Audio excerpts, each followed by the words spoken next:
Welcome, students. Welcome back to this class. In this class, we will learn about uh, describe concept of equipotential surface. We have to understand what the equipotential surface is. Then we will apply Gauss's law and concept of electric intensity to calculate amount of work done when we are going to move any charged particle. So here it is, derive an expression for electric field as a negative of potential gradient. We will go for this topic, we will go later on, but first in this class we will discuss about describe concept of equipotential. Equipotential means same potential, a place, a region where you are supposed to calculate or find out a position closer to a charged particle where there is same potential available. So let's start. Here it is. If you look at, this is a charged particle Q, and in this charge, due to this charged particle, electric lines of forces are moving in all direction, right, left, up, and down. So from this charged particle, if you take this point and draw a circle around this charged particle, this will be one surface. And consider another surface on which you have labeled 2 points A and B. These 2 points A and B are also at the same distance from charge Q. They are at the same distance from charge Q. So if you measure the distance from this charge particle, it is at the same distance, and this one is also at the same distance. Both are the radius of the same circle. So you are supposed to calculate, we will calculate, if you look at the same distance from this charge, this one, you know A and B both are at the same distance.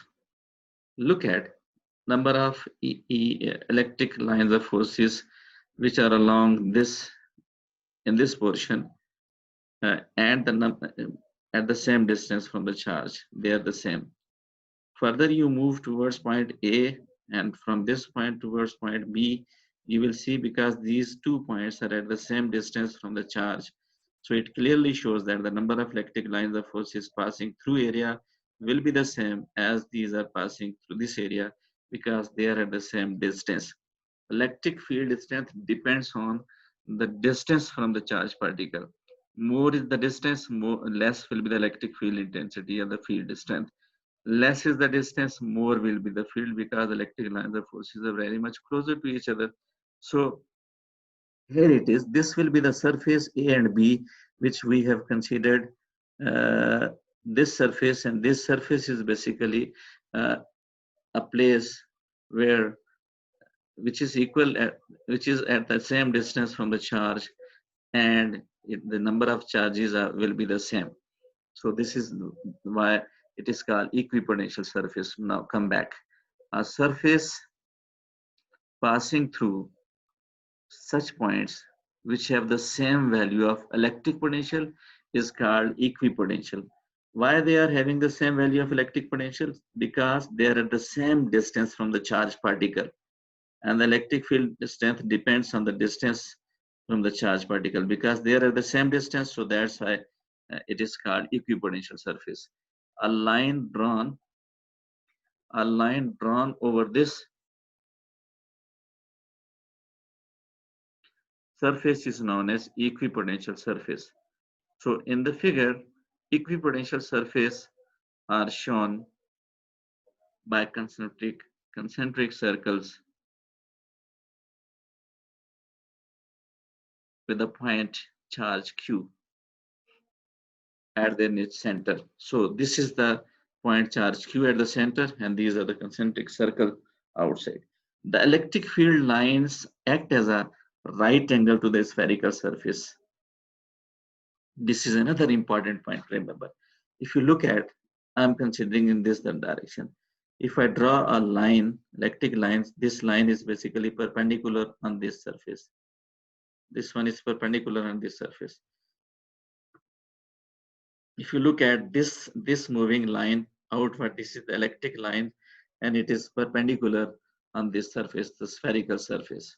And we will use this concept to calculate some of the mathematical calculations in the next step. So here it is. The electric potential V on an equipotential surface at a distance r from the point charge q is, so this is the formula which was used to calculate electric potential, and we have done during our last class.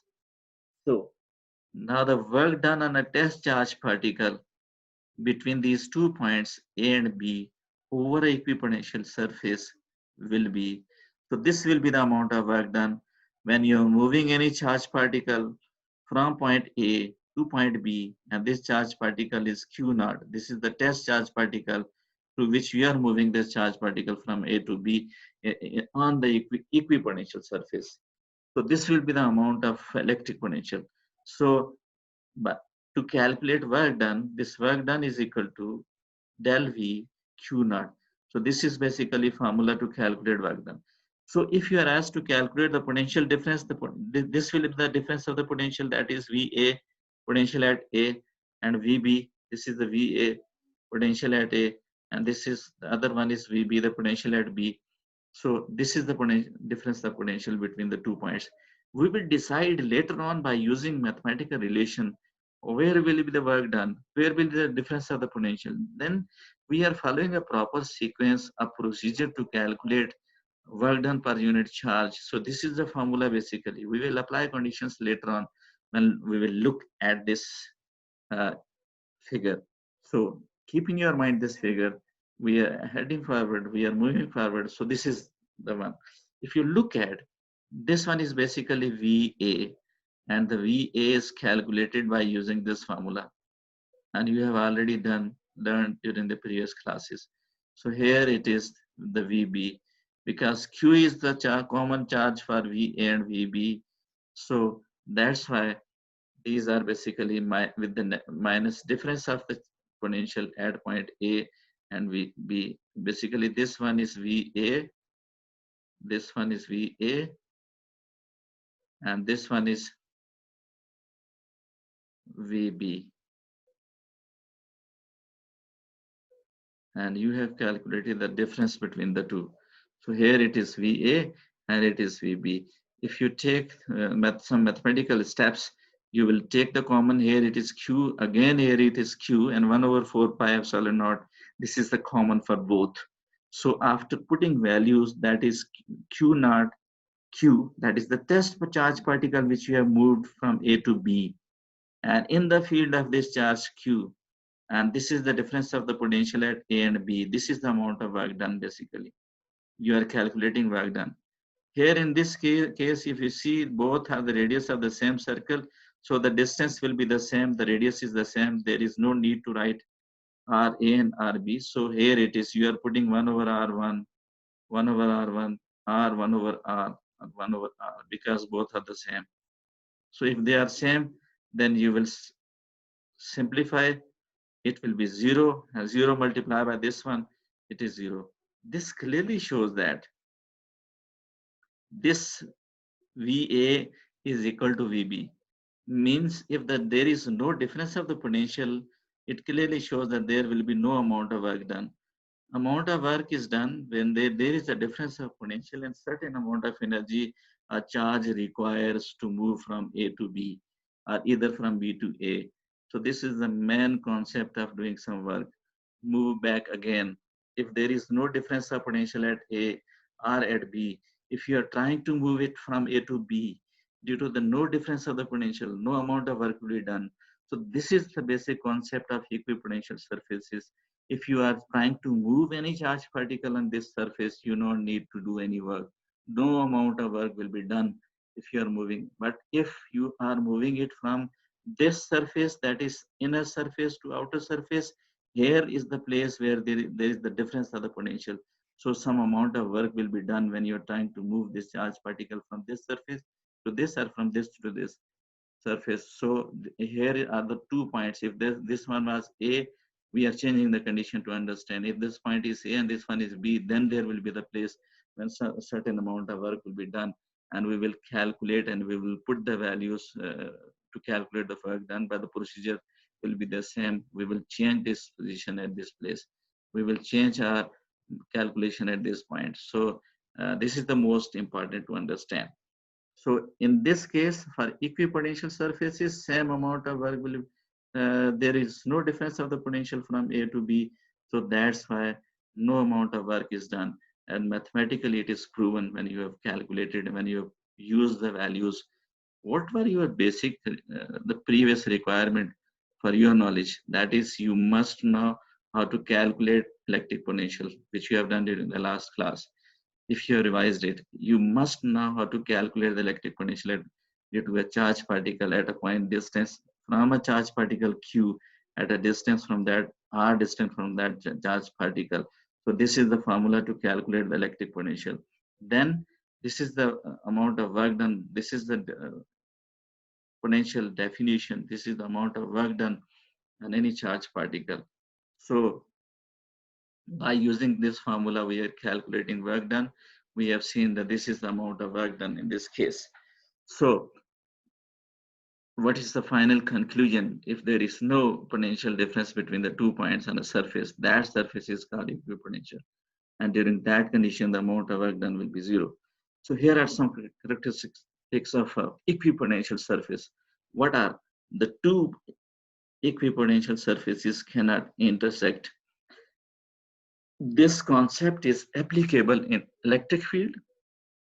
This concept is applicable in magnetic field, and it is applicable in case anywhere when there is any substance, any object or substance have unidirection that never crosses each other. If these are magnetic lines of forces, they have unidirection. They are only moving from north to south pole. Other than this, there is no any direction. So that's why the logic is they can't intersect each other. This is the same concept in case of electric fields of electric charges. Electric charges produces field. In case of positive electric charges, the electric lines of forces are moving outward. But in case of negative charges, the electric lines of forces are moving inward. So this is one case. They have only unidirection, only single direction. This is one strong logic that they will not intersect each other. So I hope you have understood this point. So the next point is no work is done in moving a charge from one point to another point on the equipotential surface because another reason. Reason is that force multiplied by displacement. Force multiplied by displacement. Here, if we move back, this is the displacement. This is the distance between the two. That is A and B are either side if you are moving. At the same time, you have given a statement. You have told that these electric lines of forces are perpendicular to this side, curved side. It means that these are perpendicular on these surfaces. So the angle between, if this is del R, this one is the E, the force acting in this direction.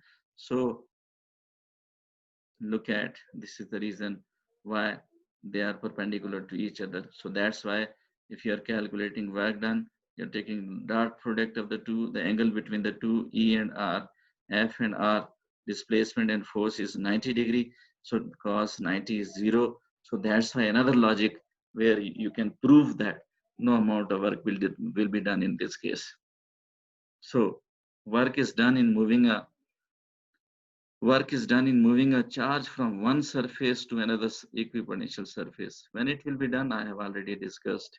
Look at the back side again. If you are moving it, it means if you are moving from this surface to this surface, then an amount of work will be done. Or you are moving from this to this will be the amount of work done. Why? Because you are trying to move it from one potential to another, from one point to another, from one energy level to another. So that's why it means a lot. So here it is. So the first one is clear. The work is done in moving a charge from one surface to another equipotential surface. If there are two or more charges, then the electric potential at a point is the sum of the potentials due to the individual charges, add up the some potential produced by the both the charges because they are at the same place. So that will be the sum of the potential of both the charges. So electric potential is a scalar quantity, but potential can be either positive or negative depending on the sign of the charge. If the sign of the charge is plus charge, then it will be plus. If it is negative, then it's negative, depending on the sign of the charge. Closer the electric lines on an equipotential surface, the stronger is the electric field. So the electric potential must be changing by a large amount in small distance, and there must be a large force acting. Look at the back side. This is the reason. If you are too much closer to the charge, here is the place, this surface is having strong electric field. You move away from this surface, on this surface there will be electric field, but this electric field is weaker than this one. So that's why this is the point to remember. So closer to the charge, more is the electric field. Away from the charge, less will be the electric field when you compare the first one. So up to this, we have completed today's topic. Hope you people have understood today's topic.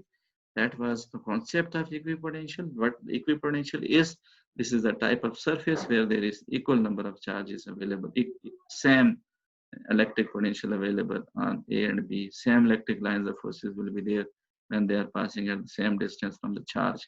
So what you have done, you have calculated potential at that point, and then you have calculated the work done at charge when it is you are trying to move it from A to B on equipotential surface. So then you have calculated the amount of work done, and finally you have concluded. And at the end, I have given you some important points to remember about equipotential surfaces. Hope you people have understood it. Thank you very much for your patience.